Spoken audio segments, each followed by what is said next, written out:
Hello, guys.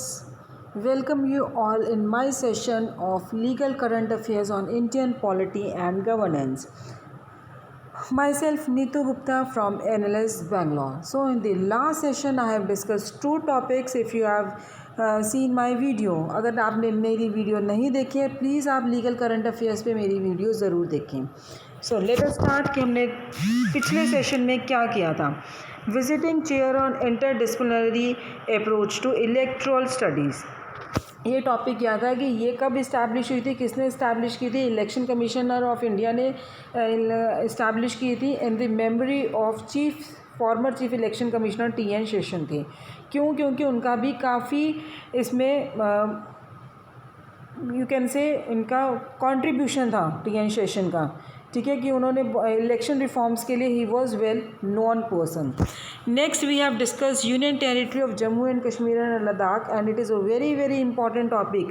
ठीक है, इसमें तो उन्होंने 31 अक्टूबर को दोनों इस स्टेट को बाइफरकेट कर दिया था. 2 UT बना दी थी. कौन सी? UT of Jammu and Kashmir and UT of Ladakh. Is it clear? So उनका के बारे में हमने पढ़ा था. Now next topic is chief justice of India. So अब आर्टिकल 124 है जो हमारा इंडियन कॉन्स्टिट्यूशन. इसमें हमें बताया गया है कि सुप्रीम कोर्ट के जज को कैसे अपॉइंट करते हैं. अगर आप पूरा कॉन्स्टिट्यूशन पढ़ोगे वहाँ पे आपको कहीं पे भी नहीं लिखा मिलेगा कि चीफ जस्टिस को भी अपॉइंट किया जाता है. Is it clear? There is no specific provision in the constitution for appointing the chief justice. Article 124 सिर्फ आपका क्या बताता है, सुप्रीम कोर्ट के जजेस को कैसे अपॉइंट करते हैं. तो चीफ जस्टिस ऑफ इंडिया को हम कैसे अपॉइंट करते हैं? ही इज़ अपॉइंटेड, जो सीनियर मोस्ट जज होता है सुप्रीम कोर्ट का. नाउ प्लीज़ डू कंसिडर कि जो सीनियर मोस्ट जज है, he is not senior by age. Senior by age नहीं है, बट जो सबसे पहले प्रैक्टिस कर रहे हैं उसको कितना टाइम पीरियड हो गया प्रैक्टिस करते हुए. But by the date of the जज was appointed to the supreme court. Is it clear? Senior most जज not by age but by the date a जज was appointed to the supreme court. Is it clear? Clear. सो अगर कोई doubt है, if there is any doubt regarding the fitness of the senior most judge to hold office of CJI consultation with other judges under article 124(2) to be made by law minister, he has to put up recommendations to prime minister who will advise the president on appointment. is it clear? अब इसके tenure कितना होता है? until the age of 65. कब तक ये रहते हैं? until the age of 65 years. क्योंकि 124 आर्टिकल 124 क्लॉज 4 है जो कॉन्स्टिट्यूशन का, वो हमें क्या कहता है, वो क्या प्रोवाइड करता है कि जो सुप्रीम कोर्ट जज including CJI can be moved only through a process of impeachment by the parliament. Is it clear? So now Sharad Arvind Bobde, he is appointed as 47th chief justice of India.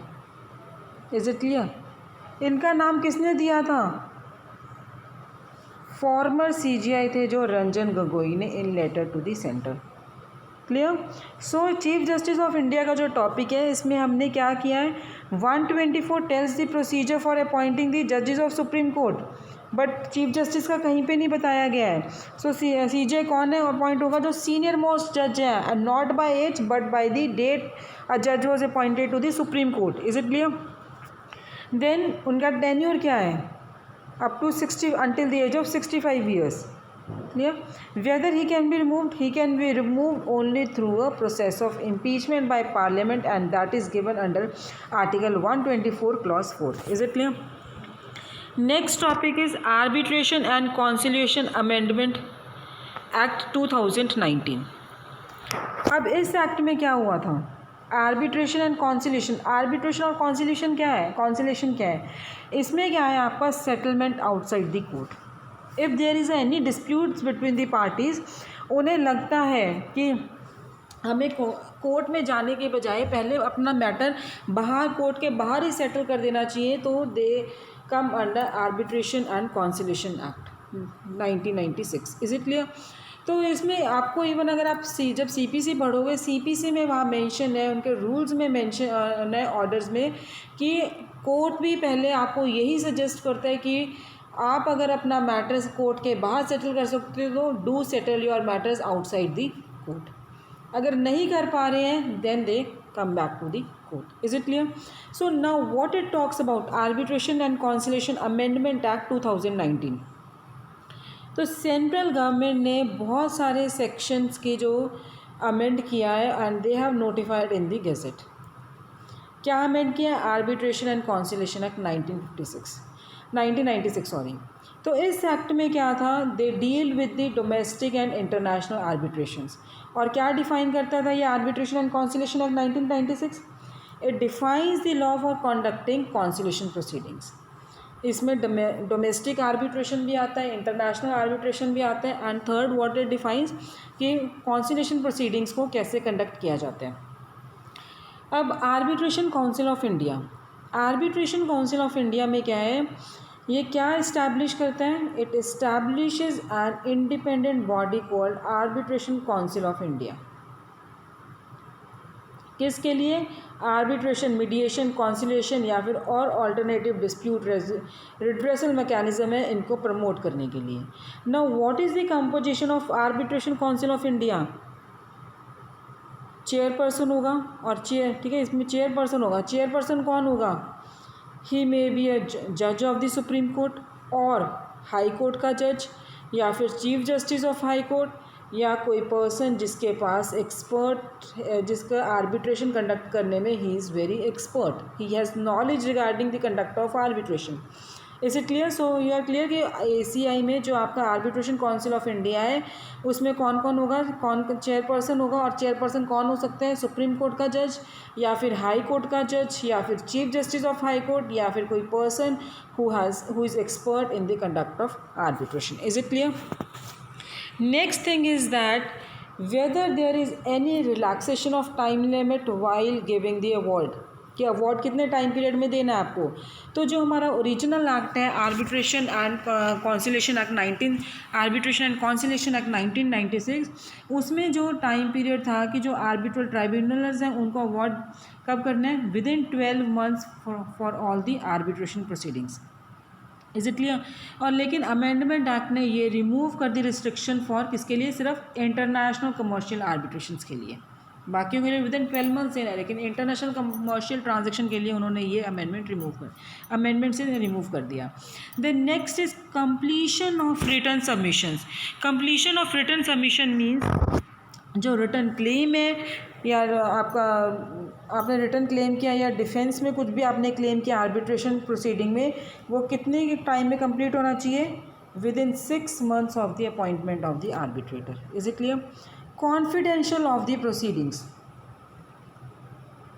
सारी की सारी जो arbitration proceedings हैं वो disclose नहीं होंगी, confidential ही रहेंगी, except अब there is an exception for the details of arbitral award in certain circumstances. Is it clear? Now applicability of arbitration and conciliation act 2015, वो क्या क्लेरिफाई करते हैं? ये एक्ट क्या क्लेरिफाई करते हैं कि it will not only apply to arbitral proceedings which started on or after 23rd October 2005, ठीक है क्या? It shall only apply to the arbitral proceeding which started on or after 23rd October 2015. Clear? So we have done with the arbitration and conciliation of Amendment Act 2019. Is it clear? So we have done with the two topics. One is Chief Justice of India and another is Arbitration and Conciliation Amendment Act 2019. दोबारा आपके लिए repeat कर रही हूँ in brief कि अब हमारे जो चीफ जस्टिस ऑफ इंडिया है 47th chief justice Sharad Arvind Bobde, and his name was recommended by former chief justice of India Ranjan Gogoi. Is it clear? उन्होंने लेटर लिखा था सेंट्रल में और इनका नाम सजेस्ट किया था। 124 क्या कहता है? 124 सेज जजेस को किस तरह अपॉइंट करना है वो दिया गया है, बट इनको चीफ जस्टिस को कैसे अपॉइंट करना है कहीं भी कॉन्स्टिट्यूशन में नहीं दिया गया। तो सीनियर मोस्ट जज, not by the age but by the date a जज was appointed to the supreme court. Is it clear? This was the chief justice of India. Arbitration and conciliation amendment act 2019 में provisions कुछ amend की गई हैं, arbitration and conciliation act 1996। क्या फिर उन्होंने बताया कि आर्बिट्रेशन काउंसिल ऑफ इंडिया होगी, उनमें चेयरपर्सन कौन होगा। देन दे हैव स्टेट कि जो आपका अवार्ड देना था वो विद इन 12 मंथ्स है, लेकिन they have deleted this provision for the international commercial arbitration. तो आपका ये जो डिफेंस है that should be completed with in 6 months जब से आर्बिट्रेटर अपॉइंट हो गया। प्रोसीडिंग्स को कॉन्फिडेंशियल रखना है, बाहर नहीं निकालना है। एंड ये प्रोसीडिंग कब एप्लीकेबल होंगे, विच स्टार्टेड ऑन और after October 23, 2015। So in the next session will be taking up right to information. Thank you guys.